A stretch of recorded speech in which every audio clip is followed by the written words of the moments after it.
Second set of thesis videos from ASL to spoken English. Hello, ASL that. You know, many teachers and interpreters around the country, they sit down and discuss their deaf students. They worry about maybe the stress that testing puts on them and the teachers and interpreters.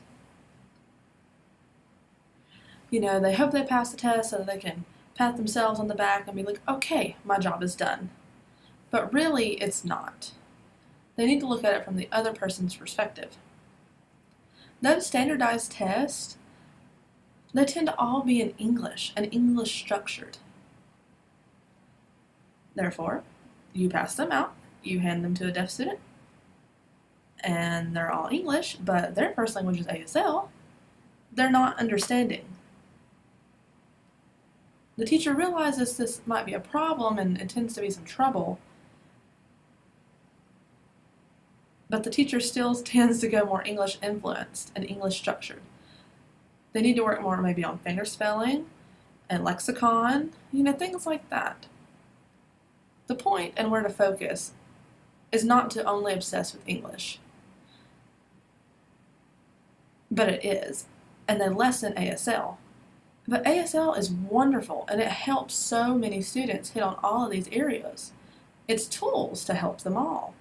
It helps them to understand it clearly, and it makes them more involved. Teachers shouldn't drill English into students' heads if they don't understand it fully. It's really not natural, and they don't feel included.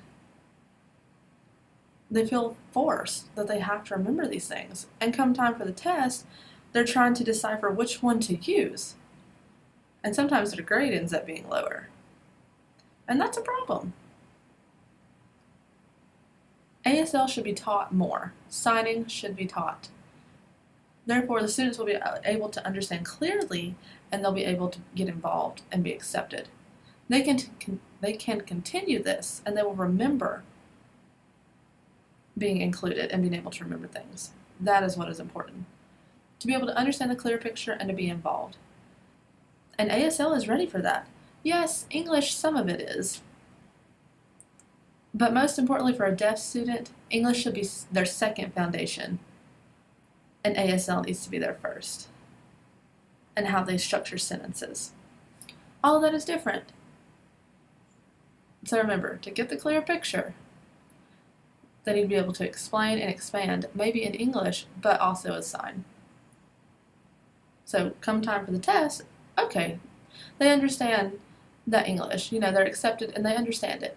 And they can pass the test. I hope you agree. ASL is awesome.